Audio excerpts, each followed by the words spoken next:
ان الحمد للہ والصلاة والسلام علی رسول اللہ اما بعد فاعوذ باللہ السمیع العلیم من الشیطان الرجیم من حمزہ ونفخہ ونفثہ بسم اللہ الرحمن الرحیم فقل تعالوا ندعو ابناءنا وابناءکم ونساءنا ونساءکم وانفسنا وانفسکم ثم نبتہل فنجعل لعنت اللہ علی الکاذبین۔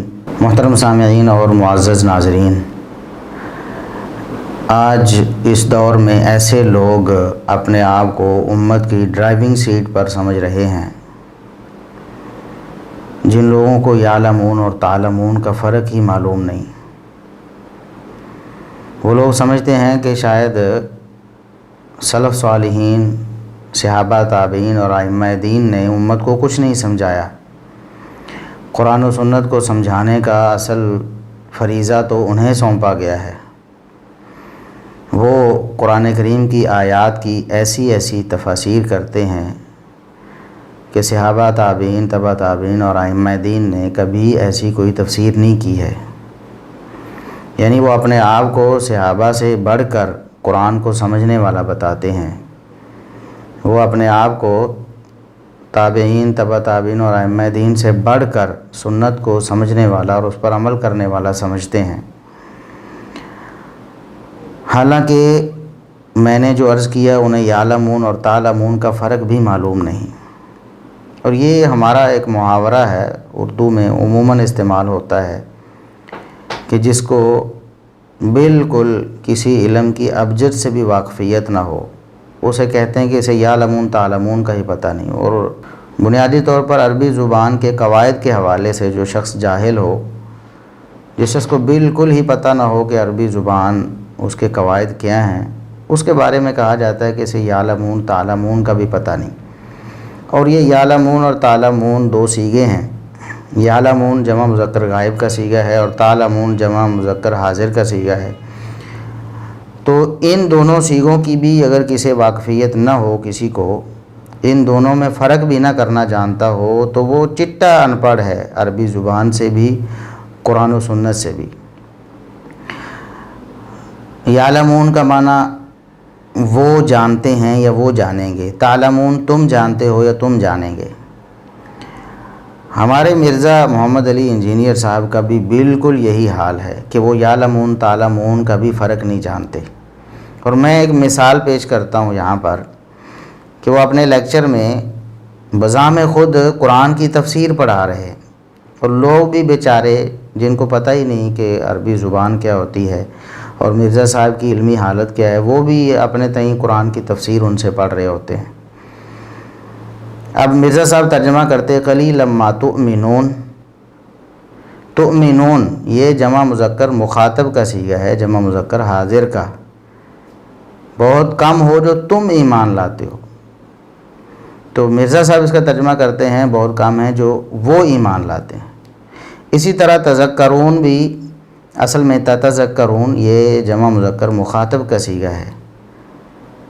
بہت کم ہو جو تم نصیحت حاصل کرتے ہو، مرزا صاحب نے اس کا ترجمہ بھی کیا ہے بہت کم ہیں جو وہ نصیحت حاصل کرتے ہیں۔ قلیلا ما تؤمنون، لیکن بہت کم لوگ ہی ہیں جو اس بات پہ ایمان لاتے ہیں۔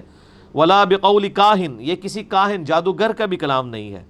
قلیلا ما تذکرون، لیکن بہت ہی کم لوگ نصیحت حاصل کرتے ہیں۔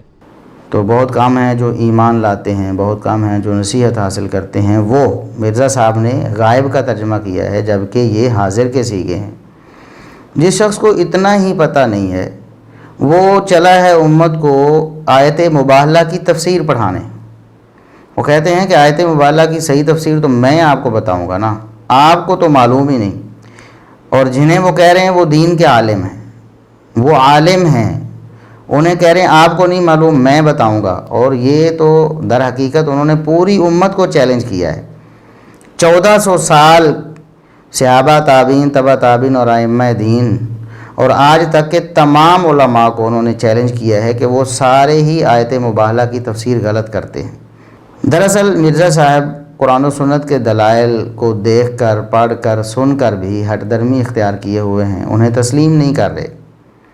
ہمارے سینکڑوں یوٹیوب پہ کلپس موجود ہیں جن میں مرزا صاحب کی غلطیاں علمی طور پر اور تحقیقی طور پر لوگوں کے سامنے رکھی گئی ہیں۔ ہر بات کو بحوالہ مرزا صاحب کی طرف منسوب کیا ہے تو مرزا صاحب کی ویڈیو ہے یا مرزا صاحب کا پمفلٹ ہے، اور قرآن و سنت سے اس کا رد کیا ہے تو اس کے سکینز ہم نے لگائے ہیں، اور الحمدللہ ہزاروں کی تعداد میں لوگ ابھی تھوڑے وقت میں اللہ کے فضل و کرم سے مرزا صاحب کے دام فریب سے نکل چکے ہیں اور صحابہ کرام کی محبت سے سرشار ہو چکے ہیں۔ تو مرزا صاحب نے نہ تو ان کلپس کا کوئی جواب دیا ہے اور نہ ہی اس سے رجوع کیا ہے کہ میری یہ غلطی تھی، میں اسے مانتا ہوں اور رجوع کرتا ہوں۔ ویسے وہ اپنے آپ کو بڑا حق پرست سمجھتے ہیں۔ تو جب مرزا صاحب نے نہ تسلیم کیا دلائل کو، نہ ان کا کوئی جواب دیا، اور جب انہیں دعوت دی گئی کہ آؤ بیٹھیں ٹیبل ٹاک کرتے ہیں، تو انہوں نے کہا کہ ٹیبل ٹاک جو کرنے یا کروانے والے وہ تو باولے کتے ہیں، نعوذ باللہ، یہ کہا انہوں نے۔ کہتے ہیں کہ یہ جو علماء سو ہیں نا، انہیں کتا کہا گیا ہے، اور یہ اشارہ کر رہے ہیں ان لوگوں کو جو مرزا صاحب کو ان کی گمراہیاں بتاتے ہیں یا کہتے ہیں کہ آپ ان سے باز آ جائیں۔ دیکھیں قرآن و سنت کی نصوص یہ ہیں، دلائل یہ ہیں جس طرح ہم نے پیش کی ہیں الحمدللہ۔ انہیں کہہ رہے ہیں کہ یہ علماء سو جو ہیں یہ کتے ہیں، اور یہ ٹیبل ٹاک جو کہتے ہیں نا کہ کرنی چاہیے، یہ تو گویا کہ کتوں کے ساتھ بات چیت، یا یہ بولے ہیں تو ان کے ساتھ بات چیت کرنے کا کوئی فائدہ نہیں۔ تو یہاں پہ اللہ تعالیٰ نے کتے کی مثال بیان کیا ہے علماء سو کو، کہ اس سے یہ بھی پتہ چلا کہ علماء بیانڈ ریپیئر ہیں۔ اللہ یہی تو کہہ رہے ہیں کہ ان کی اصلاح ممکن نہیں ہے، یہ ہانپتے ہی رہیں گے۔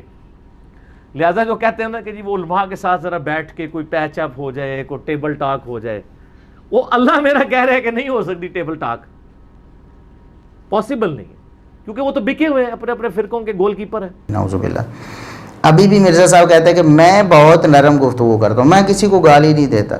اب دیکھیں جتنے بھی لوگ مرزا صاحب کو غلط سمجھتے ہیں یا ان کے خلاف بولتے ہیں کہ دیکھیں آپ غلط کر رہے ہیں، ان سب کو انہوں نے بولے کتے قرار دیا ہے۔ کہتے ہیں کہ یہ سارے جتنے بھی علماء ہیں نا، یہ سارے کے سارے قرآن نے ان کو بولے کتے کہا ہے۔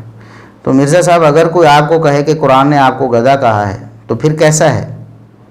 قرآن کریم نے کہا ہے نا کہ یہ جو لوگ علم کا دعویٰ کرتے ہیں تو انہوں نے کتابیں اٹھائی ہوئی ہیں، جس طرح گدھا کتابیں اٹھا لے تو عالم نہیں بن جاتا۔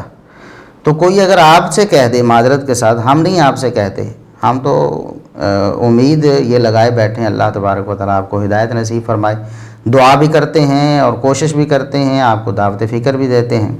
لیکن اگر کوئی کہے کہ آپ کو تو گدھے ہیں، یہ کتابیں جو آپ نے اپنے سامنے رکھی ہوتی ہیں تو یہ ساری کی ساری آپ تو ان سے بالکل یکسر جاہل ہیں، کیونکہ یہ اکثر تو عربی کتب ہیں اور عربی زبان سے آپ کو کوئی لینا دینا نہیں، تو یہ ایسے ہی جیسے قرآن نے کہا ہے نا گدھے پر کتابیں لاد دیں، تو کیا پھر یہ درست ہوگا طرز عمل؟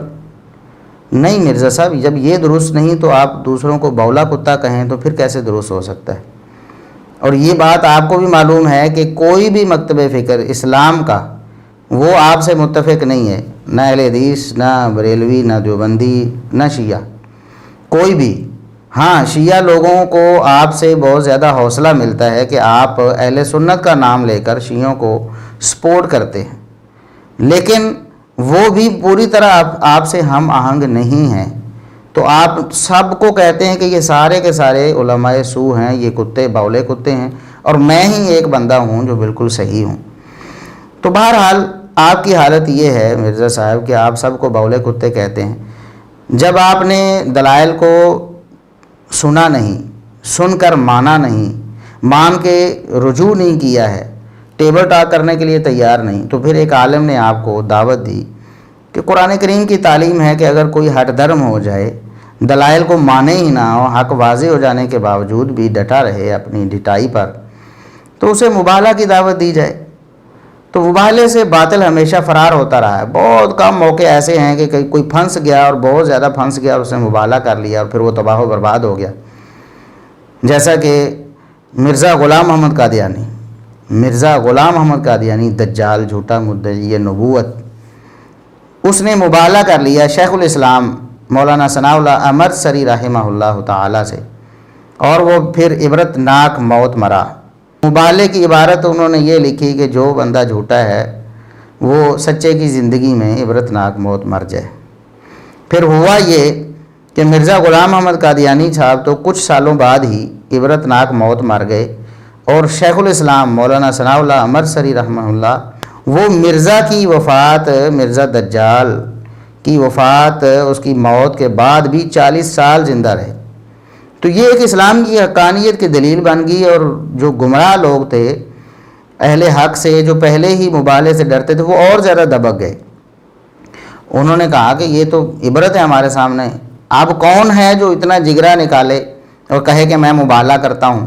اس نے مطلب اپنی زندگی خود ہی بربادی میں ڈالنی ہے، خود ہی موت کو دعوت دینی ہے، اور انہیں پتہ ہے کہ یہ اہل حق ہیں، ان سے مبالغہ کر کے ہمارا ہی نقصان ہونا ہے، اس لیے وہ کبھی بھی مبالغہ نہیں کریں گے۔ جب مرزا صاحب کو مبالغے کی دعوت دی گئی تو انہوں نے سرے سے مبالغے کو حرام ہی قرار دے دیا، کہتے ہیں مبالغہ تو ہے ہی حرام، اور کہنے لگے کہ آیت مبالغہ کی تفسیر وہ سمجھائیں گے۔ تو آج ہم مرزا صاحب کی اس گفتگو کا جائزہ لیتے ہیں جو انہوں نے کی ہے، اور خود مرزا صاحب کے اصولوں کے مطابق ہی قرآن و سنت کے دلائل اپنی جگہ پر پیش کریں گے، سلف صالحین کا عمل، صحابہ تابعین، تبع تابعین اور ائمہ دین کا فہم اپنی جگہ پر پیش کریں گے، لیکن مرزا صاحب کا اپنا جو قانون اور اصول ہے وہ بھی پیش کریں گے کہ مرزا صاحب یہ کیا منافقت اور کیا دوغلی پالیسی ہے۔ ایک جگہ پر آپ یہ کہتے ہیں، دوسری جگہ پر آپ دوسری بات کہتے ہیں، ایک جگہ پر آپ کے موافق بات ہوتی تو فوراً اس کو کہتے ہیں یہ سنت ہے، دوسری جگہ مخالف ہوتی تو اس کو آپ بالکل اگنور ہی کر جاتے ہیں، اور اس کو بھی معاذ اللہ حرام قرار دے دیتے ہیں۔ تو آپ نے اس کو مذاق بنایا، جب مبالغے کی دعوت دی گئی نا تو آپ نے جناب سوال کروایا کہ سوال کیا جائے جی مبالغے کے حوالے سے۔ آخری سوال ہے جی آج کی مجلس کا، جی اور بڑا اہم اور کریٹیکل سوال ہے۔ لاہور کے ایک اہل حدیث عالم ہیں جو زیادہ تر ننگے ساری نظر آتے ہیں، جمعۃ المبارک کے خطبہ کے اندر انہوں نے آپ کو مبالغہ کا چیلنج دیا ہے، اور سورہ آل عمران آیت نمبر 61 کو پڑھ کے انہوں نے کہا جی کہ ہم انجینئر صاحب سے مبالغہ کرنا چاہتے ہیں، وہ اپنے بیوی بچوں کو لے آئیں، ہم بھی اپنے بیوی بچوں کو لے آتے ہیں۔ اور پھر وہاں آپ نے اس کو مذاق بنایا، دراصل وہ قرآن کریم کی آیت کا مذاق تھا۔ قرآن کریم کی آیت میں چونکہ نبی کریم صلی اللہ علیہ وسلم کو حکم دیا گیا تھا کہ آپ نے حق واضح کر دینا ہے، اگر کوئی لوگ اس حوالے سے آپ سے پھر بھی جھگڑا کرتے ہیں، ماننے کے لیے تیار نہیں ہیں، تو پھر آپ ان سے کہہ دیں فَقُلْ تَعَالَوْا نَدْعُ أَبْنَاءَنَا وَأَبْنَاءَكُمْ، بھی لے آؤ، پھر میدان میں لے آؤ اپنے بیٹوں کو، تم بھی بلاؤ، ہم اپنے بیٹوں کو بلاتے ہیں، تم اپنی بیویوں کو بلاؤ، ہم اپنی بیویوں کو بلاتے ہیں، تم خود آؤ، ہم خود آتے ہیں، ایک میدان میں جمع ہوتے ہیں، سارے لوگوں کے سامنے مبالغہ کرتے ہیں، فَنَجْعَلْ لَعْنَتَ اللَّهِ عَلَى الْكَاذِبِينَ، تو ہم جھوٹوں پر اللہ کی لعنت کرتے ہیں کہ اللہ کی لعنت ہو، دعا کرتے ہیں کہ اللہ جھوٹوں پر اپنی لعنت کرے، انہیں تباہ و برباد کرے۔ تو اس طرح یہ قرآن کریم کی تعلیم تھی نبی اکرم صلی اللہ علیہ وسلم کو۔ بالکل یہی تعلیم آپ کو پڑھ کے سنائی گئی مرزا صاحب کہ دیکھیں قرآن نے کہا ہے کہ اپنی بیویاں لے آؤ، اپنے بیٹے لے آؤ، خود آ جاؤ میدان میں اور آ کر مبالغہ کر لو۔ اس پر آپ نے مذاق اڑایا اور کہا جی کہ نبی صلی اللہ علیہ وسلم تو بیویوں کو لے کر ہی نہیں گئے تھے، آپ صرف اس کے اوپر ڈسکشن کریں گے تو آپ کی پوری ڈاکٹرائن ختم ہو جائے گی آل امیہ کو بچانے کی۔ یہ جو آپ نے کہا نا کہ بیوی بچوں کو لے، تو بیوی تو نبی علیہ السلام کو لے کے ہی نہیں گئے تھے مباہلے میں، آپ اس کے اوپر صرف ڈسکشن کریں گے آپ کی پوری ڈاکٹرائن ختم ہو جائے گی آل امیہ کو بچانے کی۔ پہلے تو مرزا صاحب ہم آپ سے پوچھتے ہیں کہ نبی کریم صلی اللہ علیہ وسلم مباہلے کے لیے گئے کہاں تھے اور کب گئے تھے؟ آپ جو صحیح الاسناد کی رٹ لگاتے ہیں، کوئی ایک صحیح سند کے ساتھ ایک روایت آپ مرزا صاحب پیش کریں جس سے یہ ثابت ہوتا ہو کہ نبی کریم صلی اللہ علیہ وسلم مباہلے کے لیے گئے تھے۔ مرزا صاحب آپ ایک روایت بھی ثابت نہیں کر سکتے، اتنی بڑی جہالت آپ نے اپنے سر پہ اٹھائی ہوئی ہے، اور مذاق آپ علماء کا اڑا رہے ہیں، کہتے ہیں کہ بیویوں کو تو آپ صلی اللہ علیہ وسلم لے کے ہی نہیں گئے تھے۔ یہ جو آپ نے کہا نا کہ بیوی بچوں کو لے، تو بیوی تو نبی علیہ السلام کو لے کے ہی نہیں گئے تھے مباہلے میں۔ بھی آپ صلی اللہ علیہ وسلم مباہلے کے لیے گئے ہی نہیں، ایسی نوبت آئی ہی نہیں، چیلنج قبول ہوا ہی نہیں آگے سے۔ تو جب آپ گئے ہی نہیں، کسی نے حامی بھری ہی نہیں کہ ہم آپ سے مباہلہ کرتے ہیں، مباہلے کے میدان میں پہنچے ہی نہیں، تو بیویوں کو کہاں لے کر جانا تھا؟ نہ آپ بیویوں کو لے کر گئے، نہ آپ بیٹوں کو لے کر گئے، نہ آپ نواسوں کو لے کر گئے، نہ آپ سیدنا علی رضی اللہ عنہ کو لے کر گئے، نہ سیدہ فاطمہ رضی اللہ عنہا کو لے کے گئے۔ آپ یہ جو رٹ لگا رہے ہیں کہ آپ تو بیٹی کو لے کر گئے اور داماد کو لے کر گئے اور نواسوں کو لے کر گئے، یہ جھوٹ پر مبنی ہے مرزا صاحب۔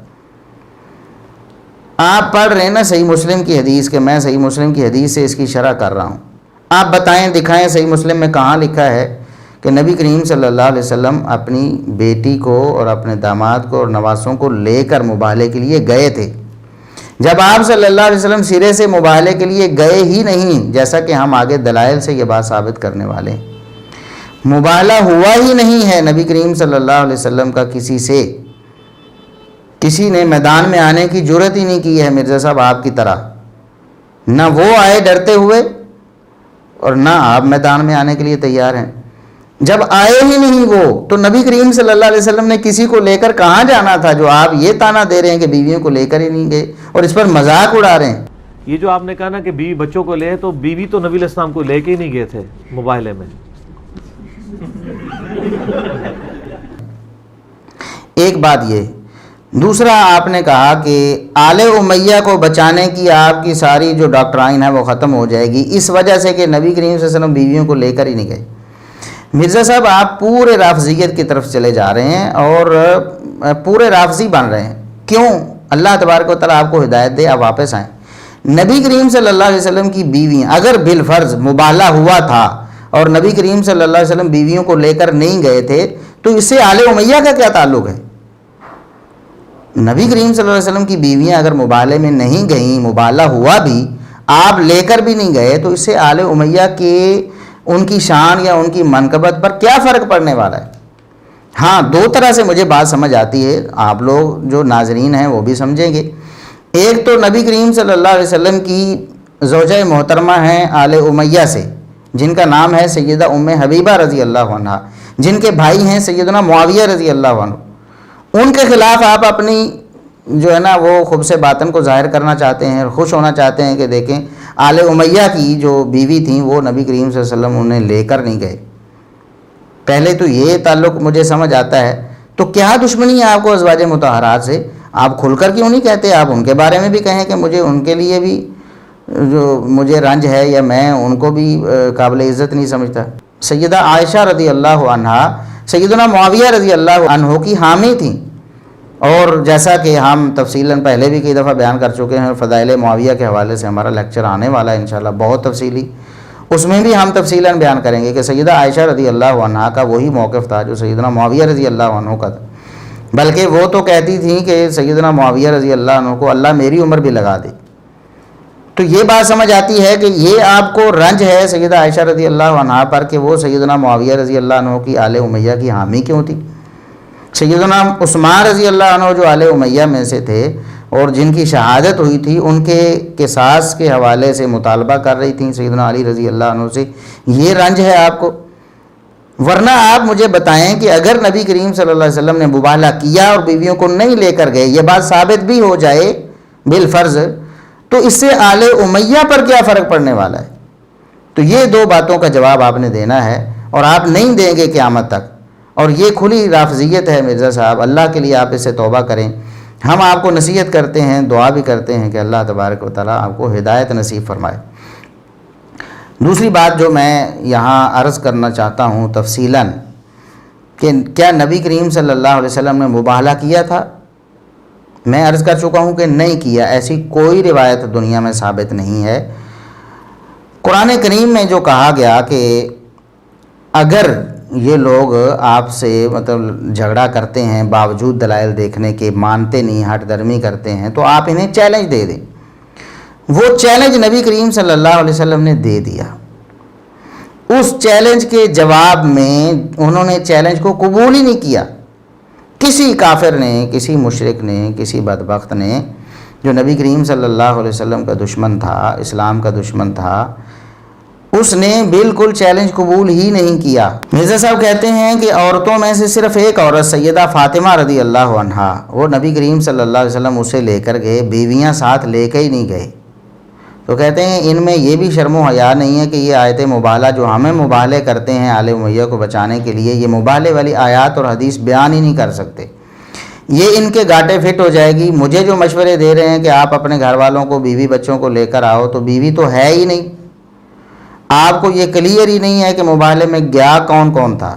اور عورت میں کون؟ صرف ایک عورت سیدہ فاطمہ، بیوی نہیں ساتھ لے کے گئے۔ تو میں نے کہا ہے ان میں یہ بھی شرم و حیا نہیں ہے کہ یہ آیت مبالہ جو ہمیں مبالے کرتے ہیں نا، یعنی آل امیہ کو بچانے کے لیے، یہ مبالے والی آیات اور حدیث بیان ہی نہیں کر سکتے، یہ تو ان کے گاٹے فٹ ہو جائیں گی۔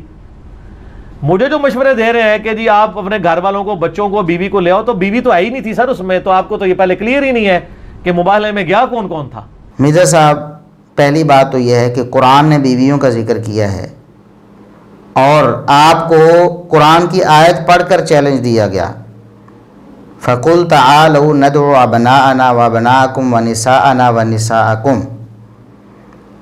اے نبی آپ کہہ دیجئے تم اپنے بیٹوں کو لے کر آ جاؤ، اپنی بیویوں کو لے کر آ جاؤ، اور اپنے آپ کو میدان میں لاؤ۔ بالکل یہی آیت پڑھ کر آپ کو چیلنج دیا گیا۔ پہلی بات تو یہ ہے کہ قرآن نے نساء کا ذکر کیا ہے۔ نساء بیویوں کو کہتے ہیں عربی زبان میں اصولی اور بنیادی طور پر، اگرچہ اس کا معنی عورتیں کیا جاتا ہے، لیکن بنیادی طور پر اس سے مراد بیویاں ہوتی ہیں۔ اس سے مراد دوسری عورتیں بھی ہوں، تب بھی ایک بیٹی کو لے جانے سے عورتوں والا حکم پورا نہیں ہوا۔ اللہ نے کیا حکم فرمایا؟ آپ ان سے کہیں اپنی عورتوں کو لے کر آئیں۔ ہم یہاں تھوڑی دیر کے لیے بیویاں ترجمہ نہیں کرتے، ہم کہتے ہیں اپنی عورتوں کو لے کر آؤ۔ تو مرزا صاحب ایک بیٹی تو پھر بھی عورتیں نہیں ہے، ایک بیٹی تو واحد ہے نا۔ تو اللہ تبارک و تعالیٰ نے قرآن میں جمع کا لفظ استعمال کیا ہے، جمع کا صیغہ، ایک بیٹی کو لے جانے سے اس پر عمل نہیں ہوتا۔ آپ کے پاس کیا دلیل ہے مرزا صاحب کہ قرآن کے اس حکم پر نبی کریم صلی اللہ علیہ وسلم نے عمل نہیں کیا؟ بتائیں نا آپ کے پاس کیا دلیل ہے کہ نبی کریم صلی اللہ علیہ وسلم گئے، بیٹی کو لے کر گئے، بیویوں کو لے کر نہیں گئے؟ یہ تو پورا جھوٹ ہے آپ کا کہ نبی کریم صلی اللہ علیہ وسلم مبالے کے لیے گئے تھے، بیویوں کو لے کر نہیں گئے تھے، بیٹی کو لے کر گئے تھے۔ ایک بات۔ دوسری بات، اگر نبی کریم صلی اللہ علیہ وسلم گئے بھی تھے تب بھی بیویوں کو لے کر نہ جانے کا ذکر، عدم ذکر، یہ اس بات کی دلیل نہیں بن سکتا تھا کہ نبی کریم صلی اللہ علیہ وسلم بیویوں کو لے کر نہیں گئے، کیونکہ آپ نے کہا کہ حدیث میں آیا ہے کہ نبی کریم صلی اللہ علیہ وسلم نے اپنی بیٹی کو، اپنے دونوں نواسوں کو اور اپنے داماد علی رضی اللہ عنہ کو بلایا۔ حدیث میں تو اتنا ہی ہے، اس پر آگے تفصیلی بات ہوگی کہ آپ نے بلایا، مبالے کے لیے نہیں لے کر گئے، بلایا۔ اگر اس سے مراد مبالے کے لیے لے کے جانا آپ ثابت کر لیں، ہم مان جائیں تھوڑی دیر کے لیے کہ آپ لے کر گئے تھے، پھر بھی بیویوں کا ذکر نہ ہونا اس بات کی دلیل نہیں ہے کہ بیویوں کو لے کر نہیں گئے تھے، کیونکہ خود آپ بار بار بتا چکے ہیں لوگوں کو کہ عدم ذکر تو قرآن میں بھی ہوتا ہے، حدیثوں میں آ جائے تو کوئی مسئلہ نہیں۔ تو اس طرح کا عدم ذکر تو قرآن میں بھی ہوتا ہے، تو حدیثوں میں آ جائے تو کوئی مسئلہ نہیں، ٹھیک ہو؟ کہتے ہیں عدم ذکر تو قرآن میں بھی ہے، حدیثوں میں آ جائے تو پھر کیا مسئلہ ہے؟ تو حدیث میں اگر آ گیا بالفرض اس سے مراد یہ تھے لے کر جانا تھا، نکلنا تھا، مبالے میں لے کر جانا تھا، پھر بھی بیویوں کا عدم ذکر عدم وجود کی دلیل نہیں بنتا مرزا صاحب۔ اس بات کی کیا دلیل ہے کہ بیویوں کو لے کر نہیں گئے؟ اس سے آگے آپ نے کہا کہ عدم ذکر احادیث میں تو آتا ہی ہے، لیکن قرآن مجید بھی بھرا پڑا ہے۔ عدم ذکر سے احادیث بھری پڑی ہیں، عدم ذکر سے قرآن بھی بھرا ہوا ہے۔ عدم ذکر سے قرآن کریم بھی بڑا پڑا ہے، حدیث میں بھی آتا ہے، لہٰذا عدم ذکر عدم وجود کی دلیل نہیں۔ یہ اصول آپ بار بار بیان کرتے ہیں، یہاں کیسے ہو سکتا ہے؟ اگر مان لیا جائے کہ نبی کریم صلی اللہ علیہ وسلم مبالے کے لیے گئے تھے اور اپنی بیٹی کو اور اپنے نواسوں کو اور اپنے داماد کو لے کر گئے تھے، اگر یہ مان لیا جائے تو یہاں سے یہ کیسے ثابت ہوگا کہ بیویوں کو نہیں لے کر گئے؟ خود مرزا صاحب آپ کے اصول کے مطابق بھی یہ بات ثابت نہیں ہوتی، اور یہ جہالت ہے اور یہ قرآن و حدیث کی نصوص کا انکار ہے، کیونکہ کتنی نصوص ہیں جہاں عدم ذکر ہے، پھر وہاں بھی آپ کہیں گے کہ یہ چیز موجود ہی نہیں۔ تیسری بات یہ ہے کہ اگر نبی کریم صلی اللہ علیہ وسلم بالفرض مباہلے کے لیے نکلے ہوتے، اپنے بیٹوں کو یعنی نواسوں کو، اپنی بیٹی کو اور اپنے داماد کو لے کر گئے ہوتے، اور یہ لکھا ہوتا، قرآن میں بھی لکھا ہوتا یا حدیث میں بھی لکھا ہوتا کہ بیویوں کو لے کر نہیں گئے، تب بھی اس میں یہ احتمال تھا کہ چونکہ وہ اگلے جو بالمقابل ہیں وہ بیویوں کو لے کر نہیں آئے، تو آپ صلی اللہ علیہ وسلم بھی بیویوں کو لے کر نہیں گئے، وہ بیویوں کو لے کر آتے تو آپ صلی اللہ علیہ وسلم بھی بیویوں کو لے کر جاتے۔ لہٰذا یہاں بھی اگر یہ فرض کر لیا جائے کہ آپ گئے تھے اور یہ بھی مان لیا جائے کہ آپ بیویوں کو نہیں لے کر گئے تھے، حالانکہ ایسا کچھ ثابت نہیں، اگر بالفرض یہ مان لیا جائے تب بھی یہ ثابت نہیں ہوتا کہ آپ نے بیویوں کو چھوڑا تھا جان بوجھ کے کسی اور وجہ سے۔ یہ بھی احتمال تھا کہ وہ بیویاں نہیں لے کر آئے تو آپ صلی اللہ علیہ وسلم بھی بیویاں نہیں لے کر گئے، وہ بیٹیوں کو لے کر آئے، آپ بھی بیٹی کو لے کر چلے گئے، بس اتنا۔ اب حالانکہ یہ تو ثابت ہی نہیں سرے سے کہ آپ گئے ہوں، مباہلے کے لیے تو آپ گئے ہی نہیں سرے سے، جیسا کہ آگے ہم دلائل سے ثابت کرنے والے ہیں۔ اب مرزا صاحب کیا آپ کو اس حوالے سے کوئی شرم آئے گی؟ لوگوں کو آپ شرم دلاتے ہیں کہ ان کو شرم و حیا ہی نہیں، کیا آپ کو شرم و حیا آئے گی اور آپ اس بات کو سوچیں گے اور غور کریں گے کہ مباہلہ ہوا ہی نہیں تو میں یہ سارا یہ جو پورا پراپیگنڈا کر رہا ہوں ازواج مطہرات کے خلاف بھی اور آل امیہ کے خلاف بھی، سیدنا عثمان رضی اللہ عنہ، سیدنا معاویہ رضی اللہ عنہ اور دیگر جو نبی کریم صلی اللہ علیہ وسلم کی رشتہ داریاں ہیں آل امیہ میں، سسرالی رشتہ داریاں، ان پر آپ تان کر رہے ہیں تو کس بنا پر کر رہے ہیں؟ حالانکہ وہ ثابت ہی نہیں۔ اب دلیل بھی ایک سن لیں، آگے تفصیل پھر آئے گی۔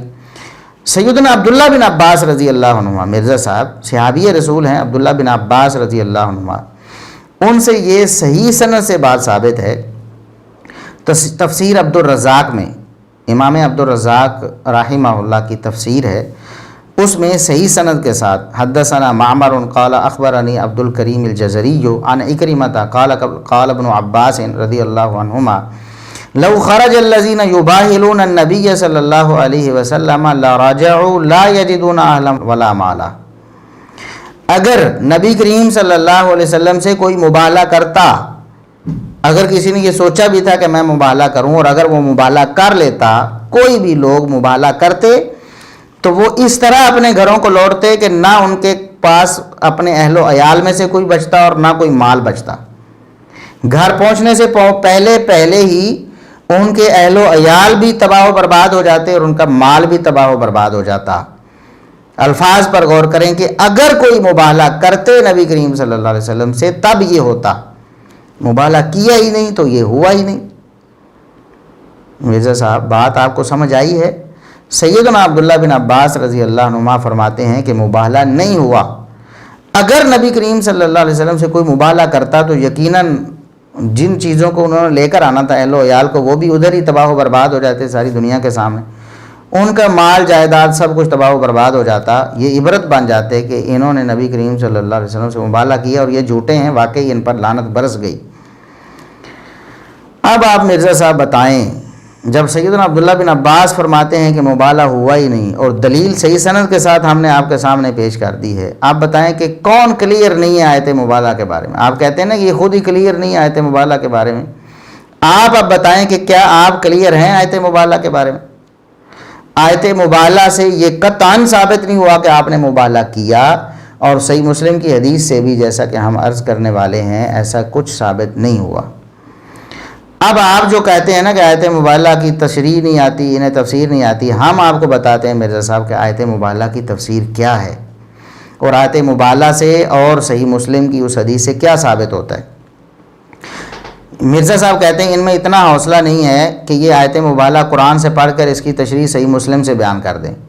سر ان میں اتنا حوصلہ نہیں ہے کہ یہ آیت مباہلہ قرآن سے پڑھ کے اس کی تشریح صحیح مسلم سے بیان کر سکیں۔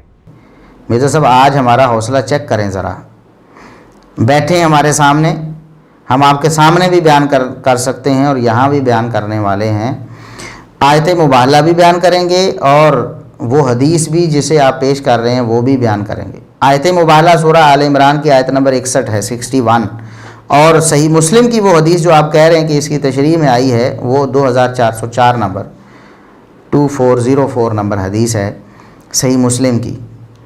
آپ ہمیں بتائیں کہ قرآن کریم کی اس آیت میں یا صحیح مسلم کی اس حدیث میں ان دونوں نصوص میں کہیں کوئی ایسی بات ہے جس کا مطلب یہ ہے کہ مبالغہ ہوا تھا، جس کا مطلب ہو کہ بیویوں کو چھوڑ کر بیٹی اور داماد کو اور نواسوں کو لے کر نبی کریم صلی اللہ علیہ وسلم چلے گئے؟ ہاتھو برہانکم ان کنتم صادقین۔ مرزا صاحب اگر آپ سچے ہیں تو اس آیت سے یا اس حدیث سے ہمیں دکھائیں۔ رہ گی بات کہ اس آیت میں کیا ہے، وہ آیت میں آپ کو پڑھ کے سناتا ہوں۔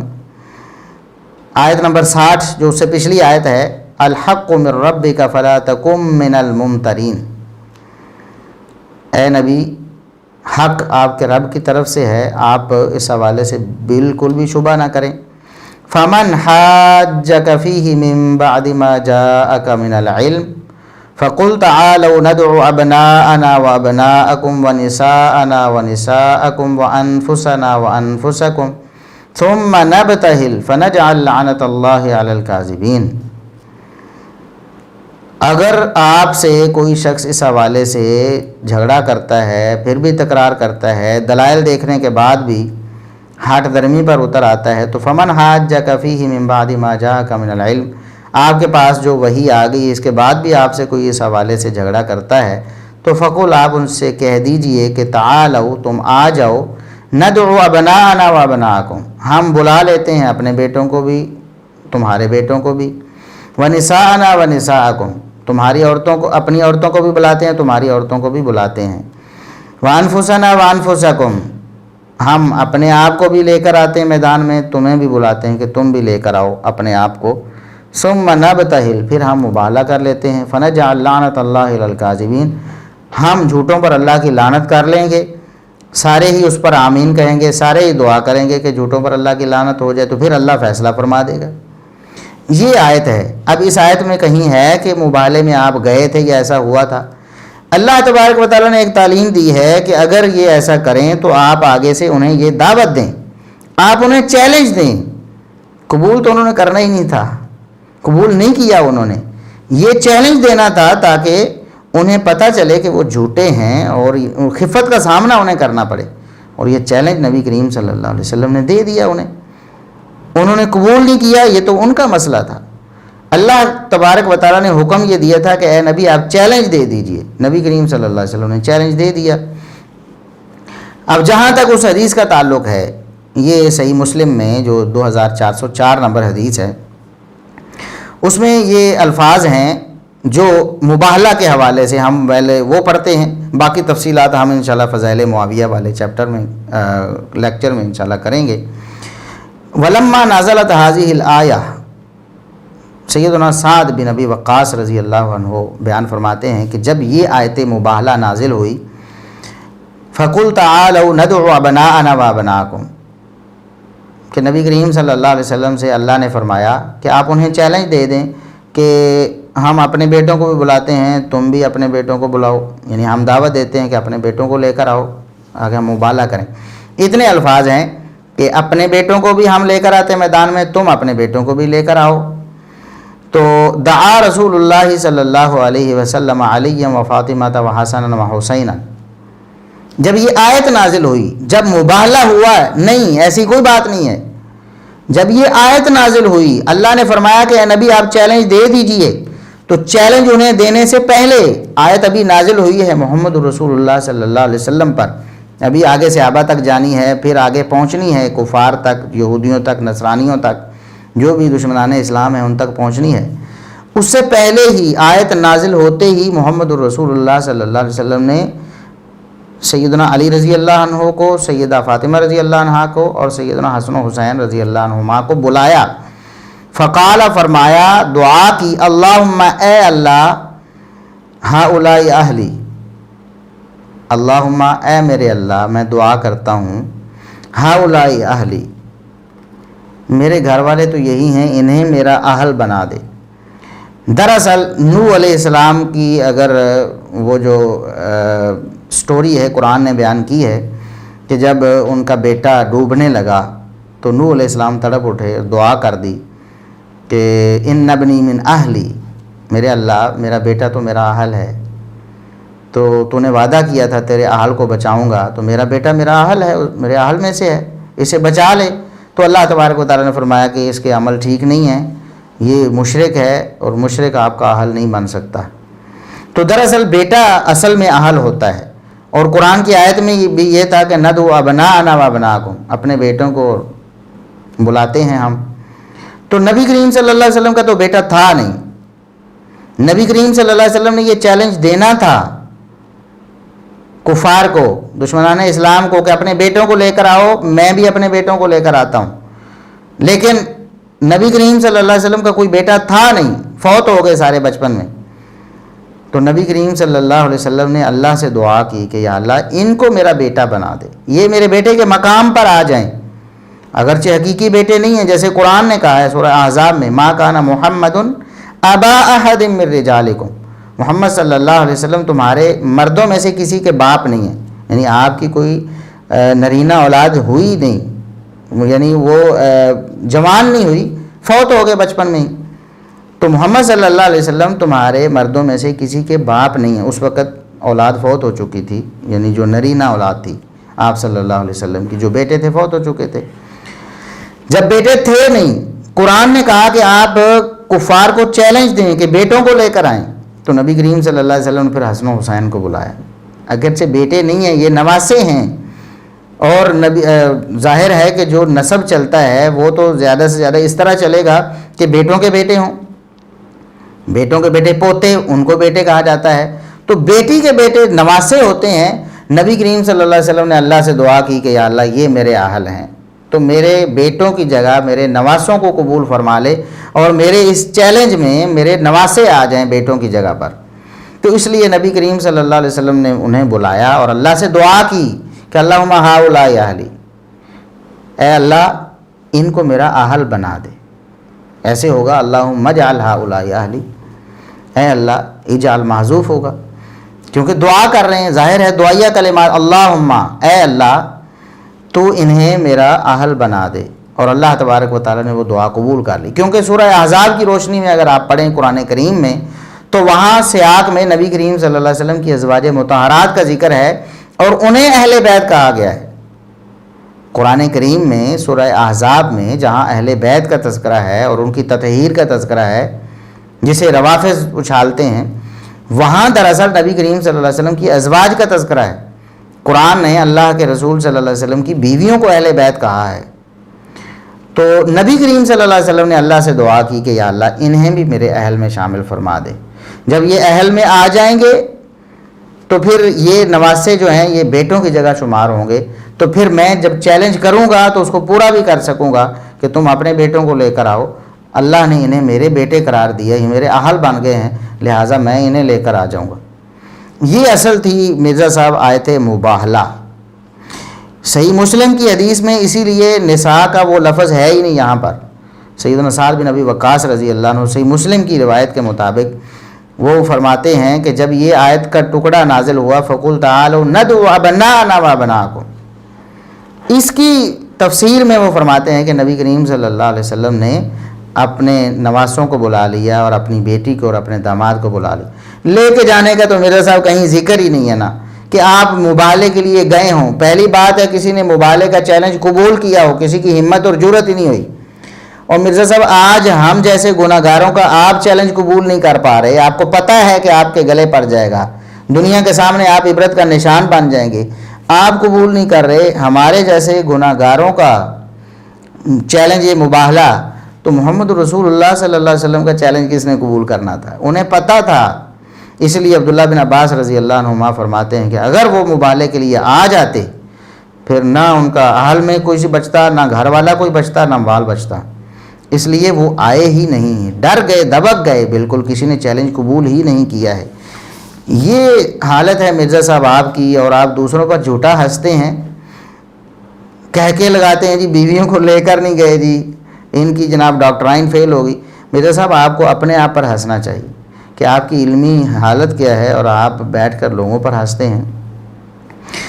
اب میں یہاں عرض کروں کہ اس حدیث کے یہ جو صحیح مسلم کی 2404 نمبر حدیث ہے، اس کے ابتدائی ٹکڑے کو سیدنا معاویہ رضی اللہ عنہ کے خلاف پیش کرنے کی کوشش کی جاتی ہے۔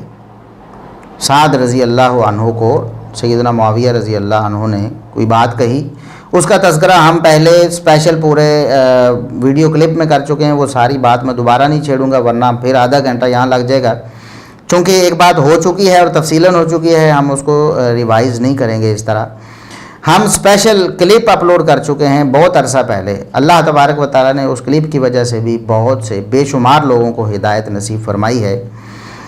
اس کلپ کا نام ہے، اس کلپ کو آپ یوٹیوب پہ جا کے یا آپ گوگل کے اوپر سرچ کر سکتے ہیں، اسلام میڈیا لکھ لیں اور آگے آپ لکھ لیں کہ کیا لفظ سب کا کیا معنی ہے، لفظ سب اتنا لکھیں اور ساتھ اسلام میڈیا لکھ لیں تو انشاءاللہ ہمارا کلپ کھل جائے گا اور آپ کو حقیقت معلوم ہو جائے گی کہ مرزا صاحب کس طرح دھوکہ دیتے ہیں۔ دوسرا کلپ اس حوالے سے ہمارا ہے جس پہ جزوی حوالے سے اس حدیث پر بھی بات کی گئی ہے، جو الفاظ جن کو بنیاد بنایا جاتا ہے اعتراض کی سیدنا معاویہ رضی اللہ عنہ پر، وہ کلپ ہے کیا صحابہ گالی دیتے تھے؟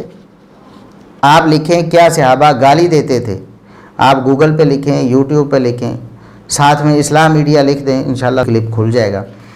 یہ کلپ بھی بہت سارے لوگوں کی ہدایت کا سبب بنا ہے اللہ کے فضل و کرم سے۔ تو ہم نے وہاں اس حدیث کی ساری شرح کر دی ہے، وہ جو الفاظ محل اعتراض آپ بتاتے ہیں نا کہ وہ الفاظ ہیں اور یہ جناب اس حدیث کو پیش نہیں کر سکتے، مرزا صاحب وہ بھی آپ کے گاٹے فٹ ہوتی ہے۔ آپ لوگوں کو کہتے ہیں نا کہ حدیث آپ کے گاٹے فٹ ہوگی، یہ ہمارے گاٹے نہیں، آپ کے گاٹے فٹ ہو چکی ہے اللہ کے فضل سے، اور ہمارے سینکڑوں ویڈیو کلپ ہیں جن کی تعداد اب الحمدللہ 300 کے قریب ہونے والی ہے، اور ہر کلپ میں آپ کی کوئی نہ کوئی جہالت اور کوئی نہ کوئی آپ کی گمراہی، آپ کی جو خیانت ہے وہ لوگوں کے سامنے رکھی گئی ہے۔ وہ سارے کلپ آپ کے گاٹے فٹ ہو گئے، لوگ آپ کو مجبور کر رہے ہیں کہ مرزا صاحب جواب دو، لیکن آپ کبوتر کی طرح آنکھیں بند کر کے سمجھتے ہیں کہ میں تو بچ گیا ہوں۔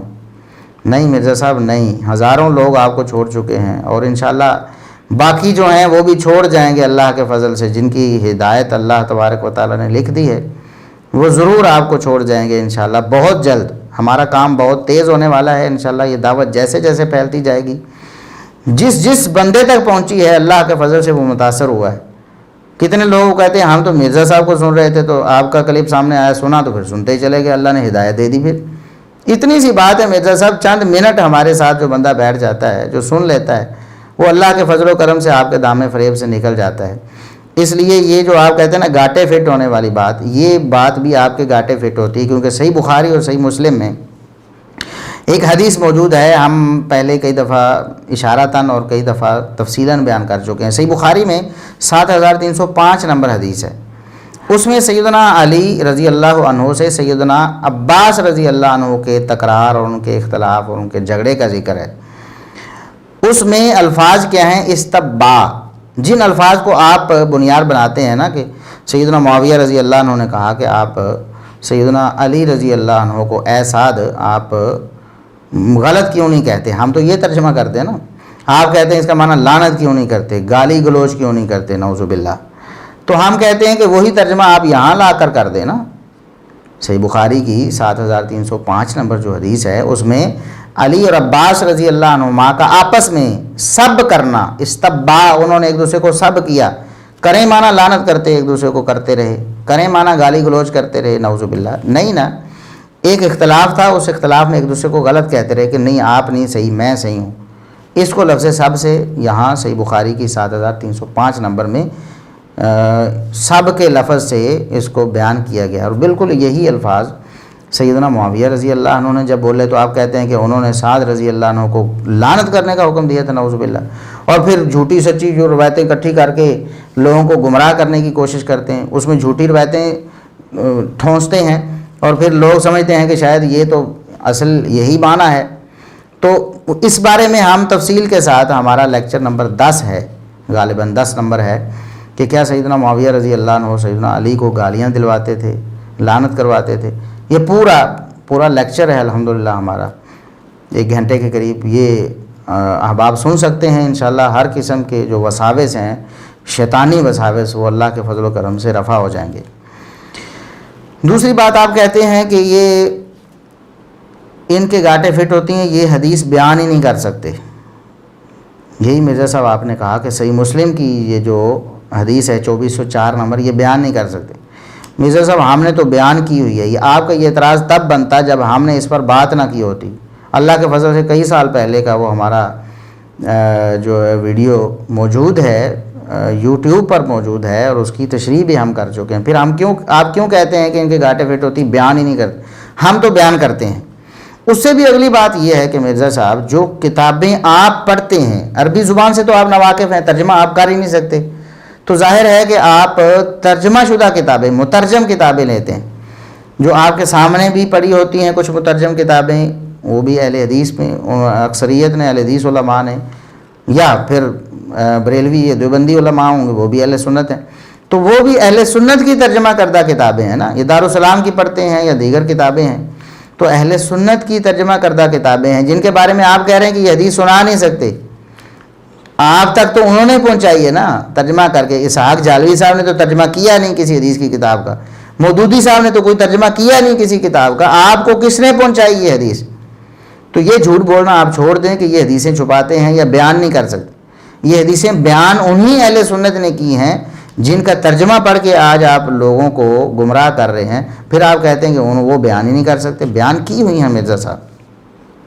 تو الحمدللہ لوگ جو ہیں عوام وہ گھاس نہیں کھاتے، وہ اللہ کے فضل سے سمجھ رہے ہیں آپ کی خیانتوں کو اور آپ کی جہالتوں کو، اور جو آپ جواب نہیں دے پا رہے نا کسی بات کا، اللہ کے فضل سے یہ تو پورا آپ کے گاٹے فٹ ہو گیا سارا معاملہ۔ تو اس کے بعد آپ نے ابھی بھی، حالانکہ ہم اس کی تشریح بھی کر چکے ہیں، اس پر ہمارے یوٹیوب پہ لیکچرز بھی موجود ہیں، ترجمہ بھی اہل سنت کے علماء نے کیا ہے، حدیث کی کتابوں کا بھی، قرآن کریم کے ترجمے بھی، تفسیریں بھی کی ہیں۔ اس کے باوجود بھی آپ کہتے ہیں کہ یہ لوگ جناب خطبہ جمعہ دیں، اس پر کہتے ہیں مہربانی کر کے ایک جمعہ آیت مبالغہ کے اوپر پڑھا دیں اور صحیح مسلم سے یہ حدیث بیان کر دیں، اور مہربانی کر کے نا ایک جمعہ آیت مبالغہ کے اوپر پڑھا دیں اور صحیح مسلم سے یہ حدیث بیان کر دیں۔ حالانکہ میں پہلے کہہ چکا ہوں، ہم بیان کر چکے ہیں، اہل سنت اہل حدیث علماء بیان کرتے ہیں، لیکن مرزا صاحب اگر آپ کو زیادہ ہی شوق ہے، دوبارہ سے آپ کہتے ہیں کہ ہم جمعہ پڑھانے کے لیے تیار ہیں، شرط یہ ہے کہ جمعہ آپ نے ہمارے سامنے بیٹھ کے پڑھنا ہے۔ یقین کریں کہ اگر آپ کے پسینے نہ چھوٹ گئے اے سی میں بیٹھ کر بھی، اور سردیاں اگر ہوں تو سردی کے موسم میں بھی اگر آپ کو پسینہ نہ آ گیا تو آپ ہمیں غلط کہہ دینا، آپ ہمارے سامنے بیٹھیں گے، خطبہ ہم دیں گے، میں خطبہ دوں گا جمعہ کا، آپ میرے سامنے بیٹھ جائیے گا، اگر آپ کو پسینہ نہ آیا تو جو جرمانہ آپ کہیں میں ادا کرنے کے لیے تیار ہوں۔ اور یہ چیلنج ہے مرزا صاحب آپ کو کہ جمعہ آپ نے میرے سامنے بیٹھ کے پڑھنا ہے، پسینہ آپ کا نکالنا میرا کام ہے۔ اس کے بعد آپ نے کہا کہ یہ جناب خطبہ جمعہ کی بات ہے، ہم ٹیبل ٹاک کرنے کے لیے بھی تیار ہیں۔ خطبہ کا جمعہ تو کسی مسجد میں ہوگا، پتہ نہیں آپ نے وہاں آنا کہ نہیں، آپ ہمیں بلائیں، دعوت دیں، یا ہماری جو ہے نا وہ اپیل جو ٹیبل ٹاک کی ہے اسے قبول کریں، ٹیبل ٹاک کریں، اور انشاءاللہ اگر آپ کو 14 طبق آپ کا روشن نہ ہوئے تو تب کہنا، میں آپ کے سامنے بیٹھ کر بھی آپ سے اس موضوع پر بات کرنے کے لیے تیار ہوں۔ خطبے میں تو ہم نہیں کہیں جانا ہے نا، کوئی پوچھ ہی نہیں سکتا، پوچھے گا تو بعد میں خطبہ جمعہ کے بعد نماز کے بعد بات آئی گئی ہو گئی، تو ہم تو کہتے ہیں آپ ہمارے سامنے بیٹھیں، ہم آیت بھی بیان کریں گے، یہ حدیث بھی بیان کریں گے، آپ کو موقع بھی دیں گے کہ مرزا صاحب آپ سوال کریں، آپ کو کیا اعتراض ہے ہماری تفسیر اور تشریح پر، ہم اس کا جواب بھی دیں گے۔ یقیناً آپ بولنے کے قابل ہی نہیں رہیں گے، اگر ایسا نہ ہوا تو ہم پھر بھی مجرم آپ کے۔ تو آپ کیوں کہتے ہیں کہ جمعے کے خطبے دیں؟ ہم خطبے دینے کے لیے تیار ہیں۔ اس کے بعد آپ نے مرزا صاحب مباہلے سے جان چھڑانے کے لیے، ایک تو جہالت کا مظاہرہ یہ تھا آپ کا کہ قرآن کریم کی آیت کو خود نہیں سمجھ سکے، حدیث کو خود نہیں سمجھ سکے، اور یہ جھوٹ بول دیا کہ نبی کریم صلی اللہ علیہ وسلم لے کر گئے تھے اہل بیت کو، بیویوں کو لے کر نہیں گئے، یہ جھوٹ بولا آپ نے۔ دوسرا آپ نے جان چھڑانے کے لیے کہا کہ مبالغہ غیر نبی کے لیے کرنا حرام ہے، کہتے ہیں کہ مبالغہ تو صرف اور صرف نبی کر سکتا ہے، غیر نبی کریم صلی اللہ علیہ وسلم کے بعد کوئی مبالغہ کرے تو یہ حرام ہے، بلکہ کہتے ہیں کہ یہ صرف نبیوں کی خصوصیت ہے، اگر کسی نے مبالغہ کرنا ہے تو وہ پھر نبی ہونے کا دعویٰ کرے۔ مباہلہ غیر نبی کے لیے کرنا حرام ہے، یہ صرف نبیوں کی خصوصیت ہے، یا وہ شخص پھر نبی ہونے کا دعویٰ کرے کہ میں نے حق واضح کر دیا، کہتے ہیں وہ نبی ہونے کا دعویٰ کرے کہ میں نے حق واضح کر دیا ہے لہٰذا میں مبالغہ کرتا ہوں، نعوذ باللہ۔ پہلی بات تو مرزا صاحب یہ ہے کہ قرآن کریم کی آیت میں ہے